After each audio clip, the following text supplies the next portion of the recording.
Bienvenue sur Goodbye Porno, la première chaîne française qui soutient toutes celles et ceux qui souhaitent arrêter de regarder de la pornographie pour mieux contrôler leur vie.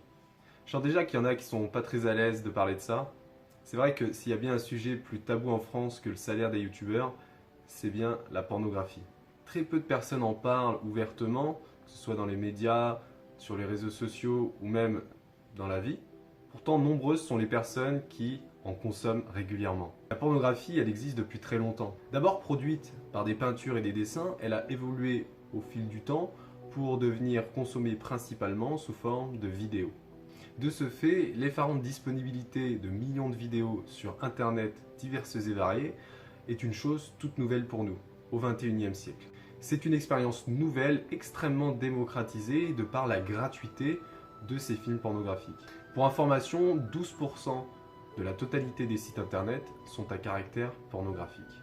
À l'image de la cigarette, qui au départ ne semblait pas poser de soucis pour la santé, les premiers problèmes liés à la pornographie commencent à émerger. C'est pourquoi aujourd'hui je t'invite à découvrir les 5 principaux méfaits de la pornographie sur le corps et l'esprit. Cette liste n'est pas hiérarchisée et reflète uniquement mon point de vue par rapport à mes expériences et à mes recherches. Elle concerne celles ou ceux qui consomment du porno de façon très régulière, voire excessive, comme celles et ceux qui en consomment raisonnablement. Selon les études, les effets de la pornographie sur le cerveau seraient les mêmes que ceux de l'alcoolisme et du tabagisme.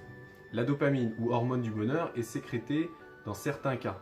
Par exemple, quand on mange notre gâteau préféré. À force de manger ce gâteau, la dose de dopamine sécrétée va faire associer la consommation de ce gâteau avec un plaisir pour le cerveau.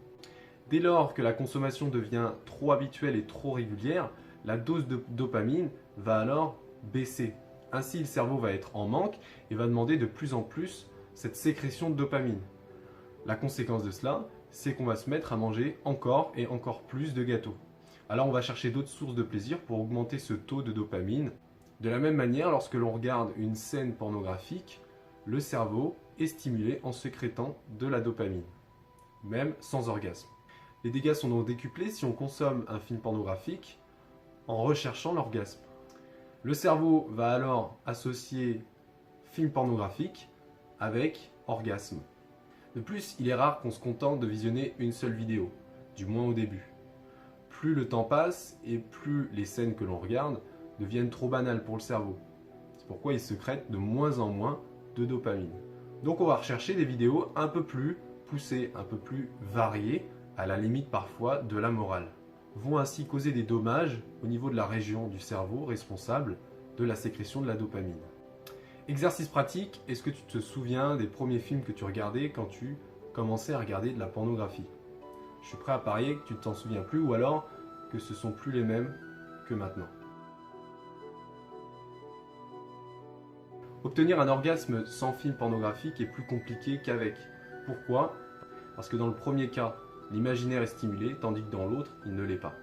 L'imaginaire est quelque chose de très important dans la construction de l'identité et de la personnalité. Grosso modo, il correspond à la perception entre le monde extérieur, les autres, l'environnement, et mon monde intérieur, ce que je fais, les actions que je fais au quotidien et les perceptions que j'ai. Les films pornographiques façonnent l'imaginaire d'idées et de représentations artificielles qui ne sont pas du tout naturelles pour l'esprit. Ces images, elles vont être accueillies de manière passionnelle et vont être ainsi modelées et stockées dans notre mémoire, façonnant notre personnalité. L'image est quelque chose de très puissant pour le cerveau.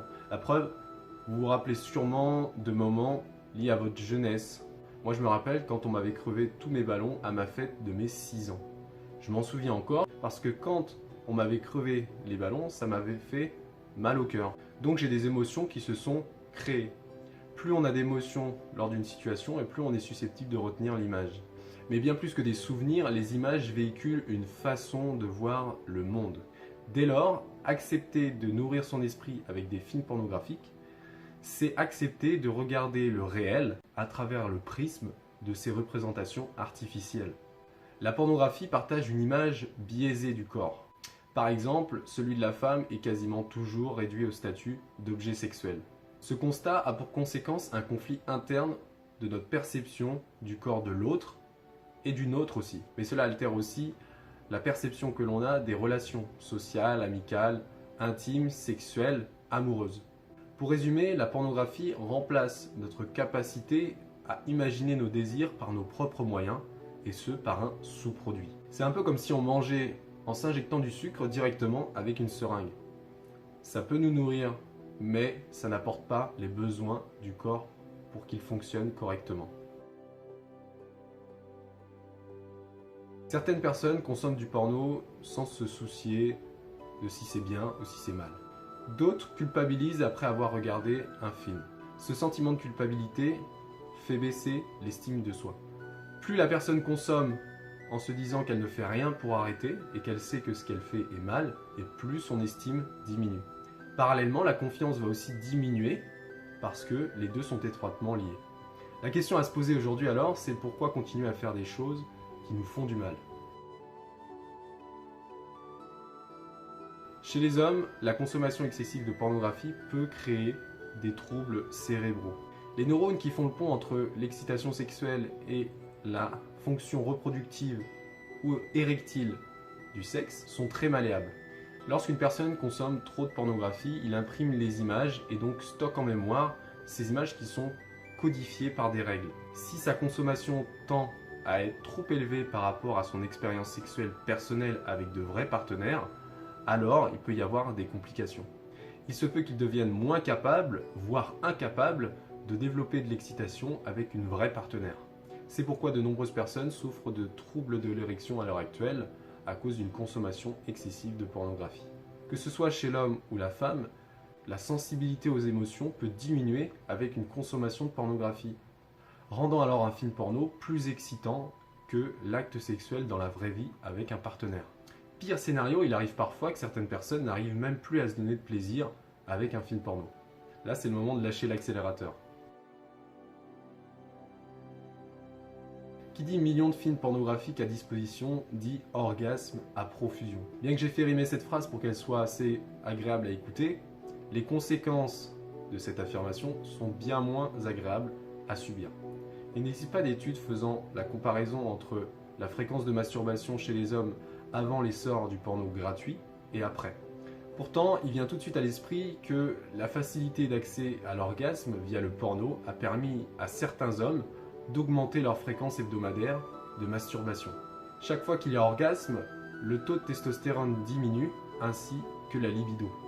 Donc il est facilement compréhensible que plus l'on a d'orgasme, plus l'on consomme de films pornographiques, et moins on a d'énergie pour entreprendre nos projets ou nos actions dans la journée. Et n'allez pas me dire que vous regardez du porno juste pour regarder du porno. Je vous croirai pas. La finalité du porno, c'est l'orgasme, rien d'autre. Bien sûr, toutes ces conséquences ne sont pas exhaustives et n'apparaissent pas chez tout le monde. Elles existent et sont susceptibles d'émerger un jour ou l'autre, plus ou moins vite, de façon différente, selon les individus, selon leurs caractéristiques personnelles. Il faut prendre en compte le vécu pendant l'enfance, les expériences, qu'elles soient sexuelles, amicales, sociales, amoureuses, la consommation pornographique et encore plein d'autres choses. Si la vidéo vous a plu et que vous estimez qu'elle vous a appris au moins une chose, n'hésitez pas à la partager. Si vous connaissez personnellement d'autres conséquences négatives de la pornographie, n'hésitez pas à poster en commentaire et on en discutera. Merci d'avoir regardé cette vidéo, à plus.